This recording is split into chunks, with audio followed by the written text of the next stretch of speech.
This is the Mitsubishi L200, and in other markets it's called a Triton, but generally here L200 and then they put some other word behind that like Barbarian, but we don't get that version here in this country.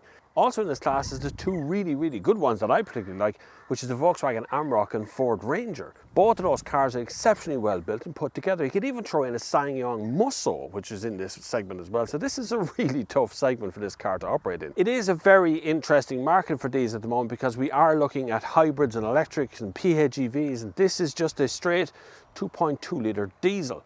So it doesn't make any sense today to buy this. I'm going to find out in this review. So hit the subscribe button, let's have a look around this car. What I'm looking at, it's very busy on the front, isn't it? I mean, look at it. It's got a lot of plastic. This is all deformable plastic. This is the same, like it's deformable plastic, so it'll break, as is this bit, which is added on. If you look carefully here, you can see me flexing that. That's an add-on by EGR, it's here. I suspect over time, that would start, you can see there, to scratch the paintwork. See it? It's just touching it. So I suspect over time you're going to lose paintwork to those little pieces of plastic. And then down along the side you got these big wheels. I've been off-roading a couple of times, so the wheels are a bit dirty, it's a bit filthy, the whole car is. You got the step on the side here, which is very good. That's a nice welcome thing when you're trying to get into the car. It's also good if you're trying to climb up on top to do anything. You get up on top of that, and you put a roof racky thing on, see? The full roof rack bit on top of it, which is pretty cool. And then you come around the back and you got a fairly decent back seat. There's plenty of room in it, which I quite like. You get an armrest. Like there's a bit of luxury back here. There's a nice big thick armrest in it. And down here you get two USB ports, which is really good. I like that. And then you have a nice place here to put in a big drinks bottle. So then you have this other plastic bit at the back here as well. It actually warns you inside the car to not sit on this or do anything on this thing when you're inside the back of it. And this plastic extends right down the side to the tail lights. And I like the look of it, but I'm just not sure the longevity of it. The back bed area here is actually pretty good. It's plastic lined, and they've left all of the attachment points wide open. And there's plenty of room in here. The tailgate doesn't lock on this. It is soft open, but it doesn't actually lock. So when you close it, when you lock the car, it's still open. Also down the back here, I have tow hitch and all the connections for said tow hitch, which are all pretty cool. The back has steps on as well, so you step up on top. It does say you can take a Euro pallet into the back of that, so there should be plenty of room in it.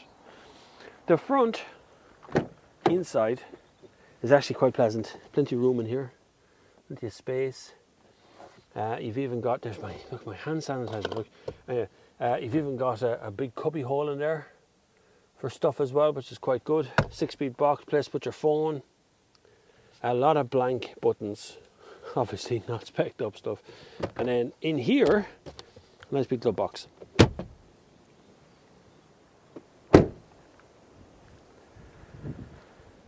But overall, I actually think it's a bit busy around the front. There's a lot going on in that front area, and a lot to break as well because it's very plasticky. You'd never believe why I look slightly different in this video. The main reason behind that is because, well, I filmed everything on this camera, this little 4K camera here beside me, and took it home and then proceeded to format the drive thinking I had emptied it, but I hadn't actually emptied it, so I lost all the footage.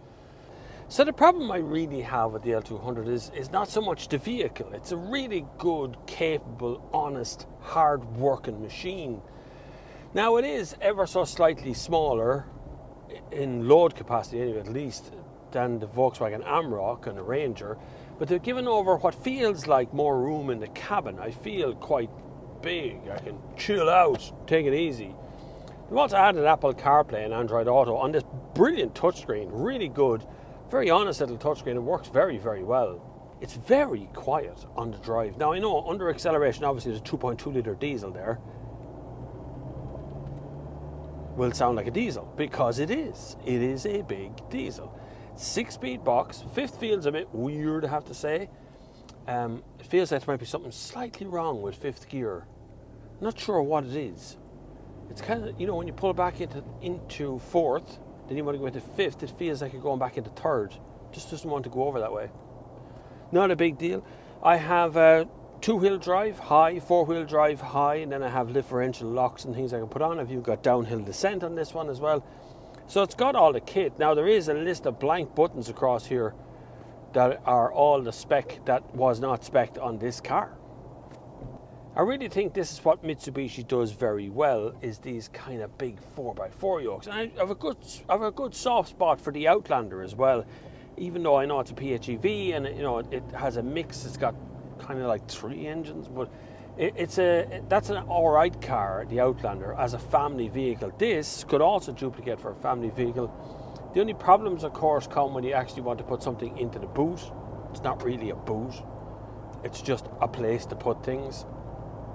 And you've also got slightly other issues in that you don't have any shopping bag hooks or, you know, just places to put something that just won't roll about in there. But I've had this now since the beginning of coronavirus for 2 weeks. This is the second week I've been driving this car around the place, and I haven't put a drop of diesel into it. Not a bit. It's an incredibly good. It's just so good. So fuel economy is really, really interesting. Like right now, it says the average is 10.8, but I've had that down to 6 litres per 100 kilometres. Like when you're cruising, it doesn't really show you the long-term one, or at least I can't find it. Much of a route around, I can't find it. I can take solace in the fact this has a 75-litre tank in it, so it's a big tank. Not going to make excuses for it. I've done 674 kilometres since I picked it up. Obviously, coronavirus has kind of hampered our mileage that we've been normally doing. We still have, it says 150, but that seems to go between 150 and 200 kilometres range, depending on how you're driving all the time, you know. I can take solace in the fact I still have about a quarter of a tank left on the fuel gauge. Real kind of old, not as old-fashioned electronic fuel gauge, but it's just a cool vehicle. Now, I kind of have a soft spot for these vehicles because I like these big old trucks because they're such hard workers and you've no fear of driving anywhere. This has a tow hitch on it. Now, I do think the approach angle is a bit low on the front. There's a kind of a grill underneath, and I can't quite work out why you'd put it there because it acts like a spade. If it touches anything, it just drags it inside itself. So the approach angle is just a little bit, needs to have a scuff plate underneath that's a flat plate, so it allows it to scuff along. Yes, you do scuff these, by the way. And the rear angle coming out is intruded by the tail or by the tow hitch. So that can happen as well. But, you know, these are the things you put up with in these vehicles. Most of these vehicles end up just being work vehicles. They tow stuff around. They go into places. They drag a trailer into something else that puts up with that kind of mess. There is an old Mitsubishi. I think that's a Shogun one. I could be wrong. There's definitely a Barbarian one still in the UK, which is gorgeous. Even that name is pretty good. A Butch, you know. But there's a Shogun, Mitsubishi Shogun, I know is there as well. That's a big 4x4.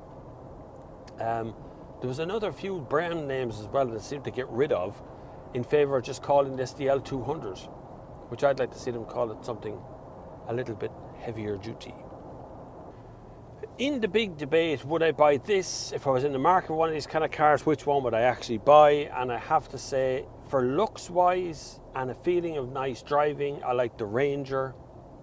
If I was working, I think I'd probably stray into the Amarok zone of things, because I think the Amarok does a pretty good job at being a sort of a tough workhorse thing without having a gigantic engine, and it has a great cabin inside. It has some good options on it too.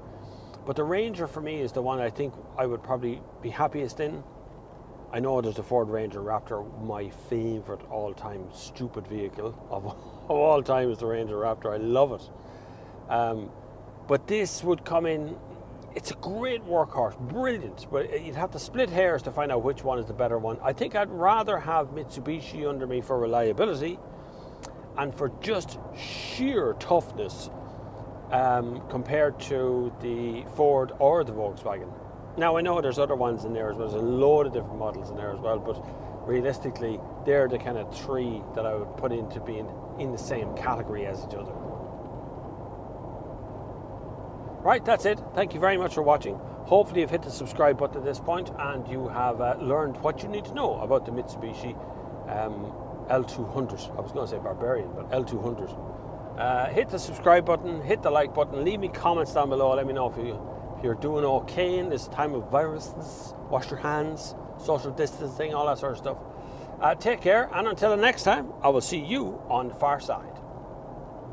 So no car company sponsors this channel. No car company is allowed to sponsor these videos. The car companies don't even get to see these videos before the review goes live, so it's completely independent. Whether you disagree with my opinion or not, it is my opinion and I'm entitled to it. So hopefully it will cause you to subscribe to the channel, because you know opinions are valid no matter who has them. So thank you very much for watching, and until the next time, I will see you on the far side.